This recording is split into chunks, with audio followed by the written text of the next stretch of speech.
Today we are going to do extract from the poem Wind. I read the extract taken from that poem Wind. Wind comes softly. Don't break the shutters of the windows. Don't scatter the papers. Don't throw down the books on the shelf. In what tone poet is addressing wind in the given passage? What is the tone of the poet in this passage? Requesting. Here are given the options: commanding tone and requesting tone, scolding tone, and none of these. तो क्या आएगा? Requesting tone. Which quality of wind is highlighted in the poem? Which quality of wind is highlighted in the poem? Creative, destructive, constructive, and aggressive. Destructive. Which word in the extract means gently? Creative, break, scatter, come, softly. Softly. What does the wind do? Breaks the door of windows, scatters the papers, throws the books from the shelf, and all of these. Good. Which figure of speech is used in the given lines? Which figure of speech is used in the given lines? Let me say options: personification, simile, metaphor, oxymoron. Yes? Oxymoron, metaphor, simile और personification. Personification क्या आएगा? Personification. कि point जो है ना ऐसे person की तरह बात कर रहे हैं, किन से? विंड से, विंड गॉड से. Next stanza. The wind blows out weak fires. He makes strong fires roar and flourish. His friendship is good. What does the wind do to the strong? It befriends them. It helps them. It makes them strong. It destroys them. It befriends them. Poet says in this poem, the wind blows out weak fires. He makes strong fires roar and flourish. His friendship is good. तो poet कहता है ना common people को कि wind को तो जैसे आना है वो वैसे आना है, वो अपने नेचर को चेंज नहीं कर सकती, ठीक है, but we should be enough strong to be friend of wind, to be friend of wind. तो क्या आएगा यहाँ पर? इट हेल्प्स देम ये क्या आएगा? इट मेक्स देम स्ट्रॉन्गर नहीं, it helps them, it befriends them. It befriends them. How does the wind affect the weaklings? It helps them flourish. It destroys them. It makes them stronger. It doesn't affect them. Yes, it destroys them. और strong को क्या करती है? It flourish. It flourish them. Which word in the extract means the same as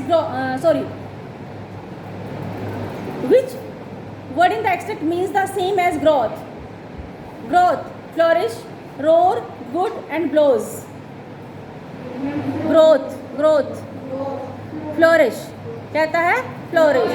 Grow का मतलब क्या होता है? हर एंगल से ग्रो करना, मेंटली, फिजिकली एंड इमोशनली, ठीक है. तो यहाँ पर क्या आएगा? Flourish. Which figure of speech is use in the above lines? Simile, metaphor, alliteration and oxymoron. हाँ जी.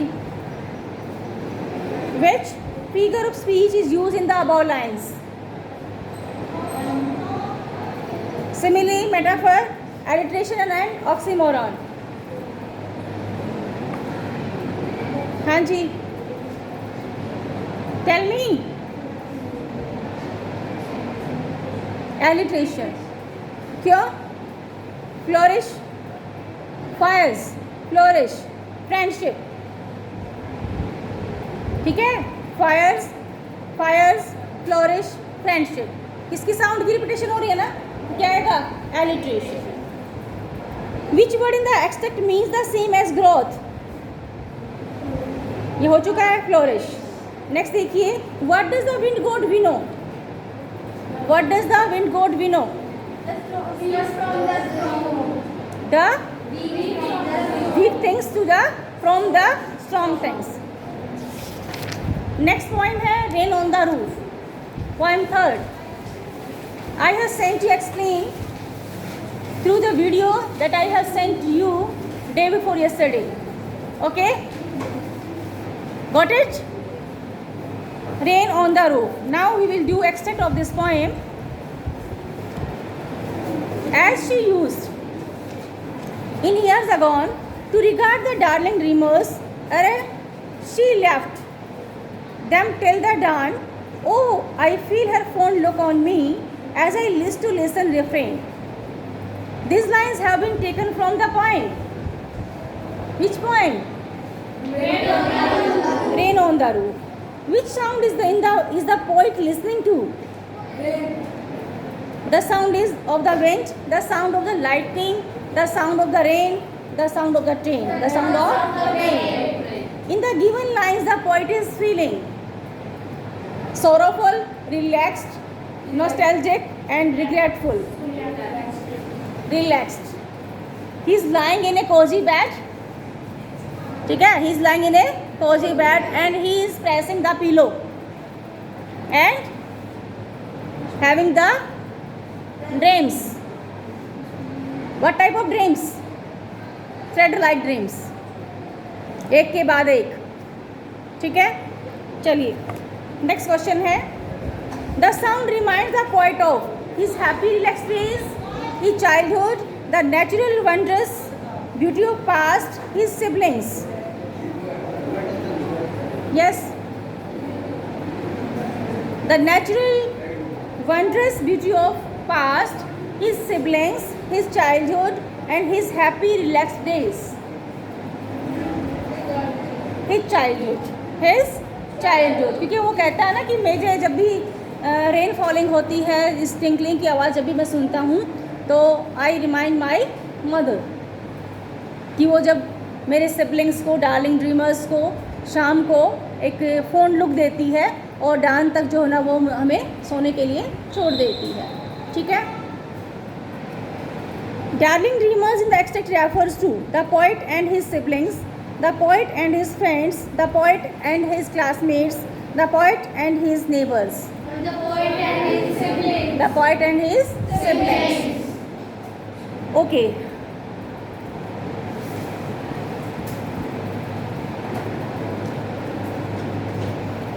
When the humid shadows hover over all the starry spheres, all the melancholy darkness gently weeps in the rainy tears. What time of the day is discussed in the given passage? Early morning, afternoon, night, and none of these. Which time is here? Humid shadows hover over the starry spheres. Night. Because we can see the stars at night. तो starry sphere का मतलब क्या है? Starry यानी रात के time पर जो स्काई है. ठीक है? Starry spheres. हाँ जी, हाँ डार्कनेस भी है. देखो डार्कनेस तो थोड़ा सा जब दिन में पूरे जो ब्लैक क्लाउड्स आ जाएंगे तो तब भी डार्कनेस तो हो जाती है, बट वहाँ पर थोरोली डार्कनेस है. ठीक है? थिक डार्कनेस है. इसका कहने का मतलब क्या है कि थिक डार्कनेस है. नेक्स्ट क्वेश्चन है, why does the poet call the melancholy darkness weeping? Because he is in a sad mood, because it is a dark all around, because it is raining, both B and C. Both B and C. Where is the poet when it's raining? In his cottage, in his school, in his office, in his hostel. In his cottage chamber. The rhyme of the given stanza is A B C B and A A B B, A B A A B and A B B A.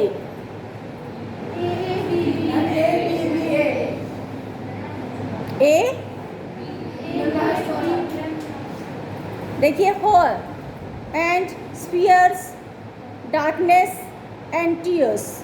Spears, tears. ये तो क्या हो गए B B, और पहले क्या होगा A B, darkness फिर से अलग है, ए बी सी बी, क्या होगा ए बी सी बी। चलिए फिर से रिवाइज करूं इसको, शुड आई रिवाइज? ओके सुनो बेटा, HOVER होर, HOVER होर, तो इसमें साउंड किसकी आ रही है हो पीछे बाद में, ठीक है। स्फीयर्स, स्फीयर्स इसमें क्या है अर्स, तो sound are different, sound are different. तो फर्स्ट साउंड के लिए हम क्या लगाते हैं, फर्स्ट लाइन के लिए ए लगाते हैं, सेकंड के लिए क्या लगाएंगे, फिर डिफरेंट है तो बी लगाएंगे, थर्ड में फिर से क्या आ गया डार्कनेस, सी हो गया। अगर डिफरेंट डिफरेंट आती जाती तो हम क्या लगाते हैं ए बी सी, इस टाइप से लगाते चले जाते हैं, ठीक है। टीयर्स, टीयर्स, हाँ बी के टीयर्स, स्फीयर्स सेम साउंड, तो वहाँ पर क्या लगाएंगे बी लगाएंगे, तो क्या बन गई A B C B. Is that clear? चलिए हाँ जी, नहीं 5 लाइन भी स्टेंजा होता है, 6 लाइन भी स्टेंजा होता है।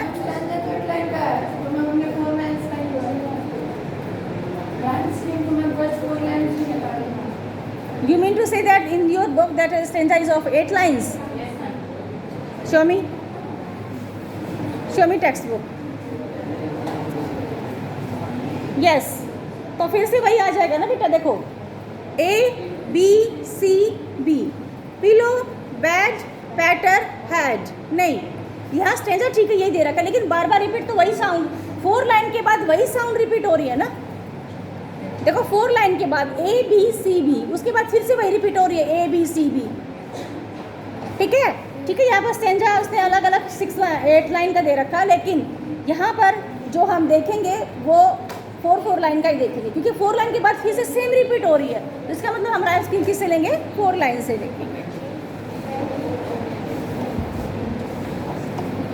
Next stanza, every twinkle on the shingles has an echo in the heart and 8,000 dreamy fancies into busy being start. What does twinkle mean? The sound of bell, shining of stars, the sound of rain falling, and a beautiful memories. Sound of rain falling. How does the heart echo? With sound sleep, with the rain, and with peace and happiness, all of the above. Yes कहना चाहिए, with sound sleep, with the rain, with peace and happiness, and all of the above. No, how can it be all of the above? Because there is no description has been given in the poem with sound sleep. Sleepness तो है ही नहीं poem के अंदर, how can you say all of the above? Then there is no word of peace and happiness. Only rain के बारे में हो रहा है ना, कि जब भी whenever it's raining on the shingles, then the poet hearts fills with the memories, recollections of his childhood and his mother. Clear? There is no sound of happiness and peace and sleepness, so how can we say all of the above? Only rain, कि poet का यहाँ से जो concern है वो किससे है, rain से, falling on the shingles. How does the poet's mind get busy? With memories, with dreams, with music, with peace. With memories, with dreams, with music, and with peace, with memories, ठीक है, with memories. What does dreamy fancies mean? Dreamy fancies, dreams, imagination, old memories and childhood, old memories, ठीक है। Next question है, which dreamy fancy is most dear to the poet? Of playing in the rain, of childhood bonding with siblings, of travel of his mother. Of his mother. क्योंकि वहाँ पर है इसके siblings का जिक्र है लास्ट स्टैंजा में, लेकिन वहाँ भी किससे रिलेटेड है वो? उसकी मदर के लव से. ठीक है, कि जब हम सिबलिंग्स जो ना सो रहे होते हैं तो एक फोन लुक वो देती हैं हमें और डांन तक हमें सोने देती हैं. ठीक है. नेक्स्ट क्वेश्चन सेल्फ असेसमेंट वाले. Every twinkle on the shingles has an eco in the heart and 1,000 recollections had 1,000 dream fancies into busy wing start weave their air threads into woof as I listen to the patter of the rain upon the roof. How does the poet describe the falling rain? Yes.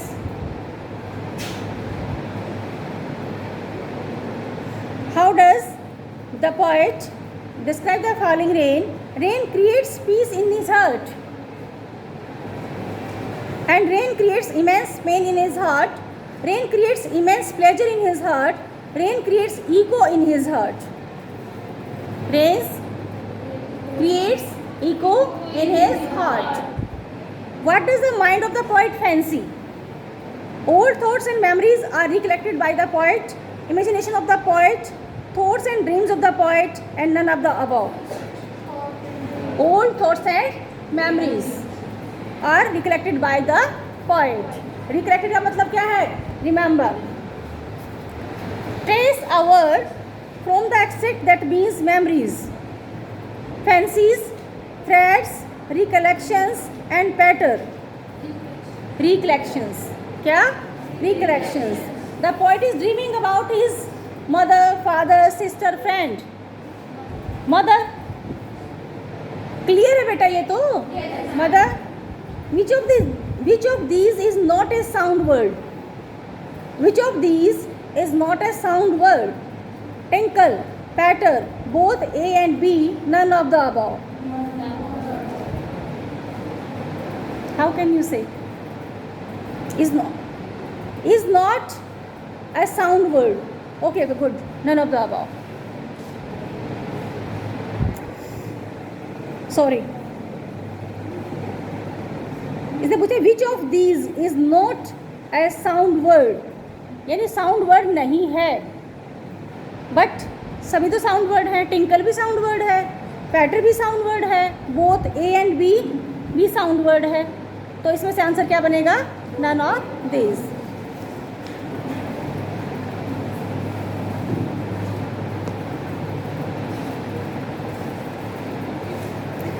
The poet feel when the clouds blot out the stars?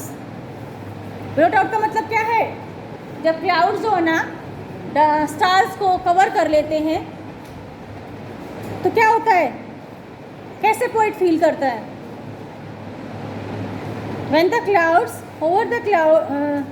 blot out the stars, then there is darkness all over the sky and it's raining and the twinkling sound on the shingles that make echo in the heart of the poet.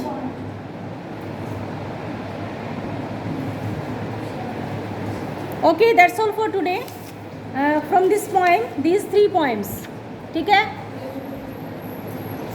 तो next, the lake Islay of Innisfree, that is related from your syllabus this year also. And next poem is A Legend of the Northland. It will done by,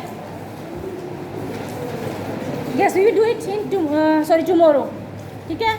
Tomorrow I think may be celebration of for the 15th August. Okay? Then revise these 3 poems, first, second and third.